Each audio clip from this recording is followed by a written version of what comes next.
A 73-year-old woman boarded a 9-hour flight to Rome feeling perfectly fine. She landed in a wheelchair, rushed straight to a hospital, and spent the first 4 days of her dream vacation in a cardiac ward. Her doctor later told her that 3 specific things she did on that flight, things every senior traveler does without a second thought, triggered a medical crisis that nearly killed her. Today, I'm exposing 7 hidden travel dangers that are quietly injuring, hospitalizing, and in some cases killing senior travelers over 70. And number 3 is happening on every single flight you've ever taken. Here's what nobody in the travel industry wants to say out loud. Flying after 70 is a fundamentally different experience than flying at 45. Your cardiovascular system, your circulation, your immune response, your balance, your medication schedule, all of it interacts with the flying environment in ways that can turn a routine trip into a genuine medical emergency. I've spent years studying traveler incident reports, speaking with flight nurses, reading aviation medical literature, and listening to the stories of seniors who learned these lessons the hard way. And what I found genuinely shocked me, because these aren't rare freak accidents. These are predictable, preventable dangers hiding inside perfectly normal travel days. 7 dangers, real stories, exact strategies. Let's get into it, and stay with me for number 1, because that one kept me up at night after I learned it. Danger number 7, the blood clot trap nobody warns you about. Let me paint you a picture. You've got a window seat because you like the view. Reasonable. You're on an 8-hour flight to London. You've had a glass of wine because, honestly, you've earned it. You're wearing your usual travel clothes. Nothing unusual, nothing alarming. You feel completely fine. And somewhere over the Atlantic Ocean, a blood clot is forming in your leg. Deep vein thrombosis, DVT, is one of the most underreported and most dangerous medical events connected to air travel. And here is the brutal truth the airline safety card does not cover. Travelers over 70 face a dramatically elevated risk compared to younger passengers, and almost none of them know it before they board. Here's what's actually happening inside your body at altitude. The cabin pressure on a commercial aircraft is maintained at the equivalent of sitting at roughly 6,000 to 8,000 feet above sea level. At that pressure, your blood thickens slightly. It becomes more prone to clotting. At the same time, you're sitting in a seat that was designed, and I want you to remember this, in 1982, for someone significantly shorter and narrower than most people today. Your knees are bent, your circulation is compressed, and a quick word before we go on. As we get older, flying doesn't have to become more stressful or more expensive. There are free airline services, seat upgrades, airport assistance, and simple travel tricks that many seniors never realize they're entitled to.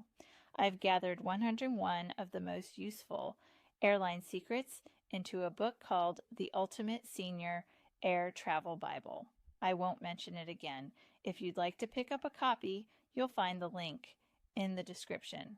And if you've had a glass of wine or two, you're dehydrated on top of everything else. Add age-related circulation changes, any history of varicose veins, recent surgery, or heart medication, and you have a near-perfect environment for a clot to form. The window seat makes it worse. I know, the view is lovely, but window seat passengers are the least likely to stand up during a flight. They feel guilty climbing over people, so they sit and sit and sit for 8 hours. That is genuinely dangerous after 70. A 68-year-old retired teacher, healthy by every measure she knew, flew home from a 2-week European vacation. 3 days after landing, she felt tightness in her calf. She assumed she'd pulled a muscle from all the walking. It was a DVT that had partially broken off and traveled toward her lung. Here's your complete defense plan. Get an aisle seat. Every long flight, non-negotiable. Set a phone alarm for every 90 minutes to stand and walk the aisle for 2 to 3 minutes. Ask your doctor before flying about compression socks, not the fashion kind. Medical-grade compression socks that maintain circulation in your lower legs at altitude. Stay off alcohol for long-haul flights. I know, but stay with me here. It genuinely thickens your blood at the worst possible moment. Drink water aggressively.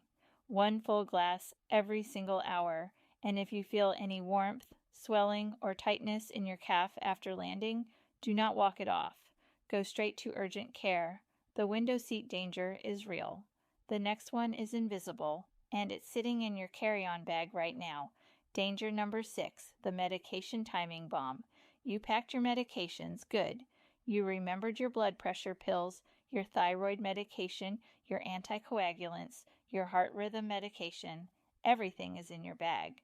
You're organized, you're prepared.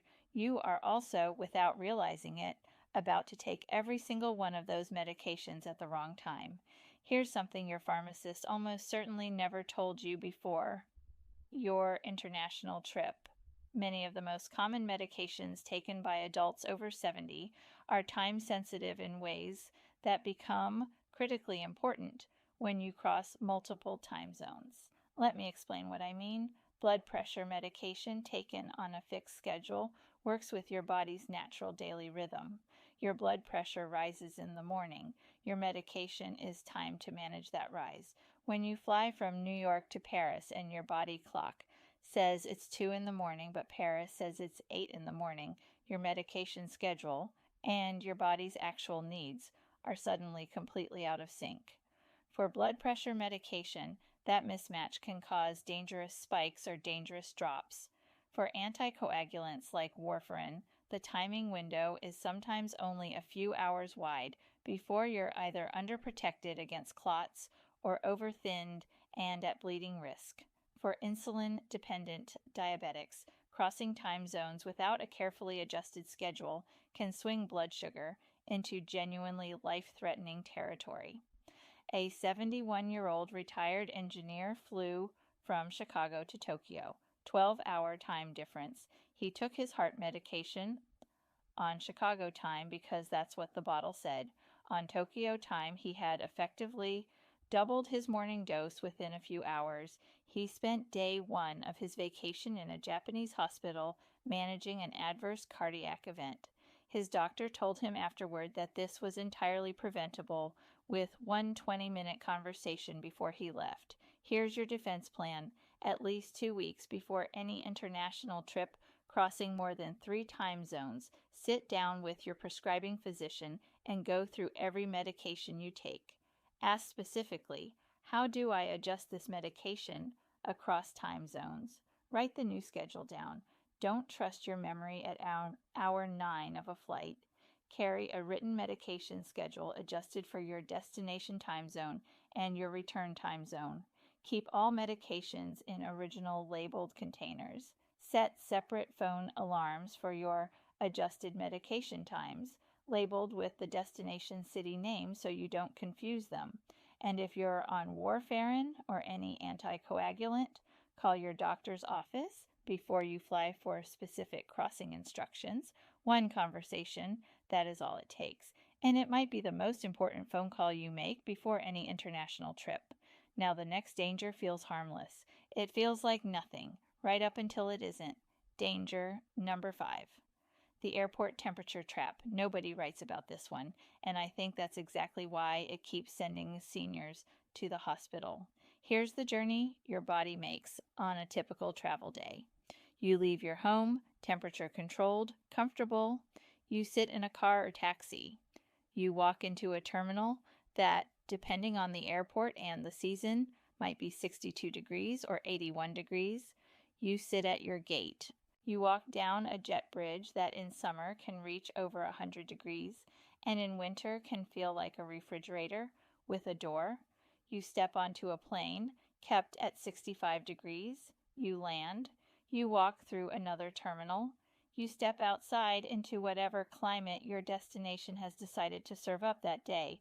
In a single travel day, your body can swing through temperature changes of 40 degrees or more multiple times in both directions. For adults over 70, thermoregulation, your body's ability to manage and respond to temperature change, is significantly slower and less reliable than it was at 50. Your sweat response is delayed. Your blood vessel response to cold is slower. Your body takes longer to warm up and longer to cool down. And here's the specific danger. Rapid temperature shifts trigger real physiological stress responses. Blood pressure spikes. Heart rate fluctuates. In someone with existing cardiovascular disease, which describes the majority of adults over 70, those sudden shifts can precipitate a cardiac event. Jet bridges are the worst offenders. I want you to think about the last jet bridge you walked down, that long enclosed tube connecting the gate to the aircraft. In summer and warm climates, jet bridges are routinely not air conditioned and can reach temperatures that would close a school. You've just been sitting in a cool gate area. You stand up, you start walking, you're suddenly in a heat tunnel while carrying your bag and rushing because boarding is almost done. A 74-year-old man in good health fainted on a jet bridge in Phoenix in August. He'd been sitting in a 68-degree gate area for 2 hours. The jet bridge was over 95 degrees. His blood pressure, which had been stable, spiked and then crashed. He came around quickly and was fine, but he missed his flight and spent 4 hours in airport medical. Your defense plan. Dress in removable layers, always, even in summer. Carry a light cardigan or zip jacket in your personal item so you can respond to temperature instantly without digging through overhead bins. During boarding, if you have mobility assistance, you're often on the jet bridge longer than other passengers. Ask your escort to move at whatever pace is comfortable for you. Drink cold water before you board in warm climates. And if you feel suddenly lightheaded or flushed in a jet bridge, stop. Put your hand on the railing. Tell anyone nearby, do not push through it. Your comfort on that jet bridge is not an inconvenience. It's cardiovascular safety. Anyone who rushes you is wrong. The next danger waits for you on the other side of landing, and it is specifically looking for you. Danger number 4. The scam that targets you the moment you land. I want to be direct about this one because I find it genuinely enraging. There are organized professional criminal operations in cities around the world whose entire business model is built around one specific target: a visibly older traveler, alone or with a partner, stepping out of an international arrivals hall, looking slightly disoriented and relieved to have landed. That moment, that exact moment of relief.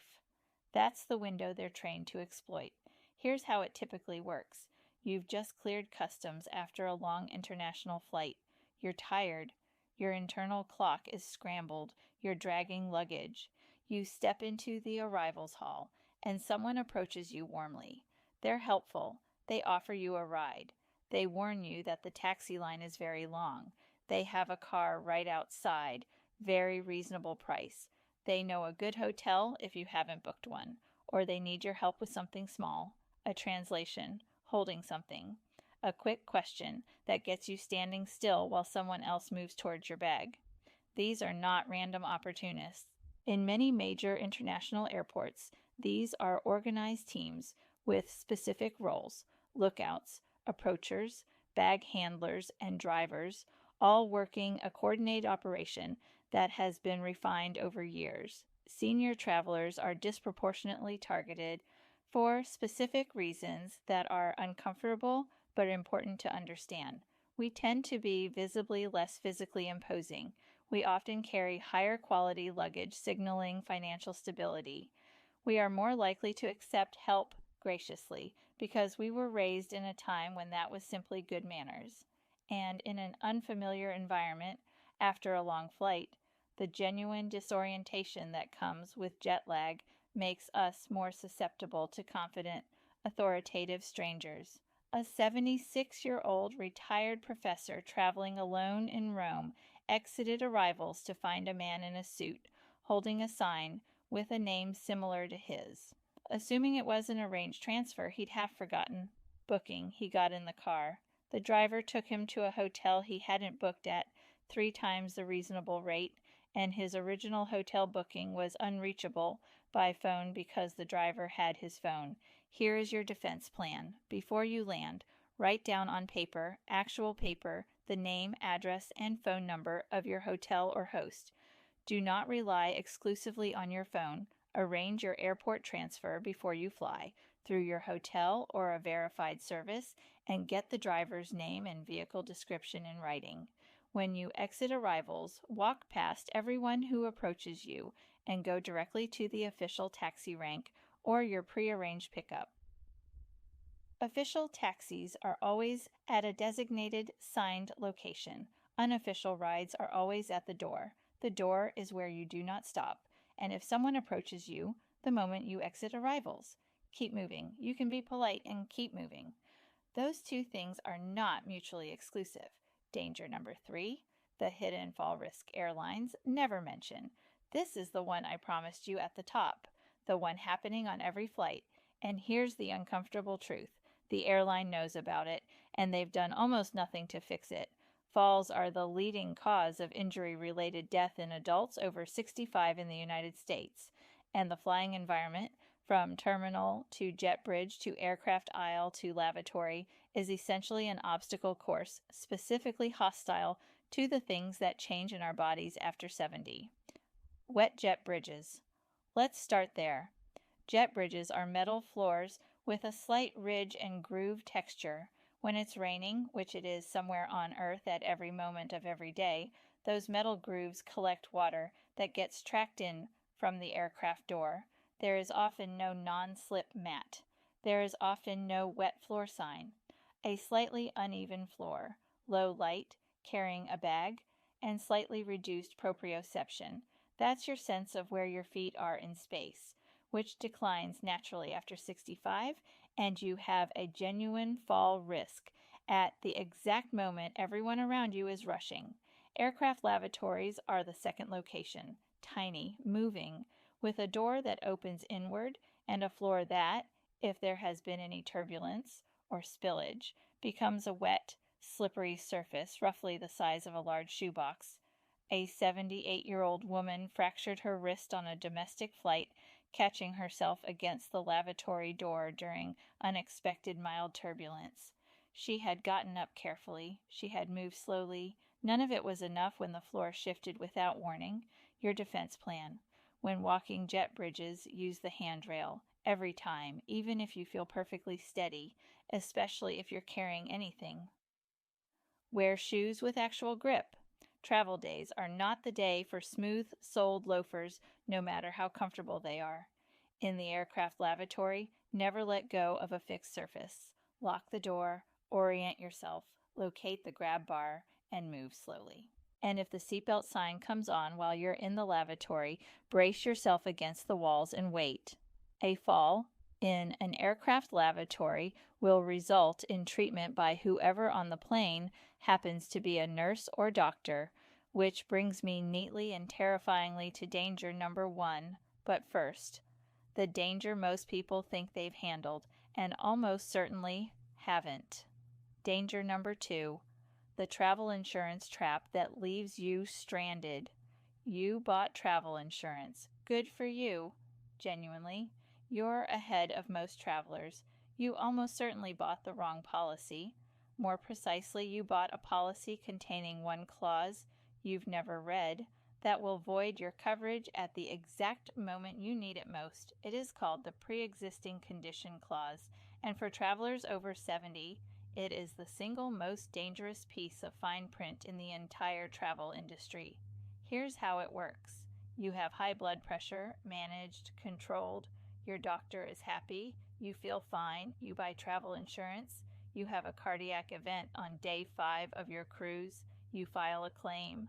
The insurance company pulls your medical records, finds that your blood pressure medication was adjusted 6 months ago, classifies that adjustment as an unstable pre-existing condition within their look-back period, and denies your claim. Not because you lied, because you didn't read 47 pages of policy language written by lawyers whose entire job is finding reasons not to pay. A 72-year-old retired nurse, who will freely tell you she should have known better, was hospitalized in Melbourne with a kidney stone. $14,000. Claim denied. because she'd attended a routine medication review 3 months before travel. She paid every cent herself. Your defense plan. Look specifically for policies that include a pre-existing condition waiver. Buy it within 21 days of your first trip payment. Book first, then immediately buy the insurance. Do not wait, and always ensure your policy includes medical evacuation coverage. Medicare does not cover you outside the United States. Travel insurance is only useful if it actually pays. Verify that before you fly.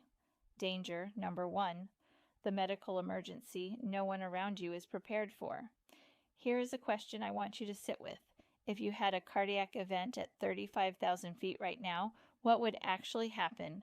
You probably picture it like this. Someone announces, "Is there a doctor on board?" A calm physician appears. Everything is fine. That is a movie. Here is real life. The crew is trained in basic first aid. They have a medical kit. They can radio ground personnel. That is the entire system. There is no guaranteed doctor on any flight. On a flight from Dallas to Denver, there may be 0 medically trained passengers on board. 0. A 75-year-old man suffered a heart attack on a transatlantic flight with 4 hours remaining. No doctor on board. A dentist and a retired paramedic held things together until landing. He survived, but his daughter told reporters afterward that those 45 minutes were the longest of her life, and she was sitting right next to him, completely helpless. Here is your defense plan. Before any significant trip, ask your doctor to prepare a 1-page medical summary. Conditions, medications, allergies, blood type, emergency contact. Print 2 copies. Carry on and checked bag. If you use nitroglycerin or any emergency cardiac medication, it stays on your person, not the overhead bin. On you. Consider a portable pulse oximeter. Small, inexpensive, clips to your finger, and tells you your blood oxygen level, which drops at altitude in ways that quietly precede a crisis. And tell the person sitting next to you, "I know that feels awkward. Nobody wants to be that person. But 1 sentence, I have a heart condition. If something seems wrong, please get the crew." Could be the difference between a crisis managed and a crisis survived. The people around you are your emergency response team. Give them the best possible chance. Here's what I want you to take away from everything we've covered today. None of these dangers are inevitable. Not one. The blood clot risk disappears with an aisle seat, compression socks, and a water bottle. The medication crisis evaporates with 1 conversation with your doctor before you fly. The temperature trap is neutralized with layers and awareness. The arrival scam never touches you if you walk past the door and go to the official taxi rank. The fall risk drops dramatically when you use the handrail and wear real shoes. The insurance trap is completely avoidable if you buy the right policy within 21 days of your first booking, and the in-flight medical emergency becomes something you've actually prepared for instead of something happening to you cold. Travel after 70 is not dangerous if you know what you're walking into. Now, speaking of knowing what you're walking into, if any of these dangers caught you off guard, you need to watch our next video immediately, because TSA has quietly updated their rules around senior medications and medical devices in 2026, and certain items that flew without issue last year are now being confiscated at the checkpoint. Number 3 on that list is something 60% of senior travelers are carrying right now. Don't let a TSA rule change end your trip before it starts. That video is on your screen right now. See you there. Safe travels.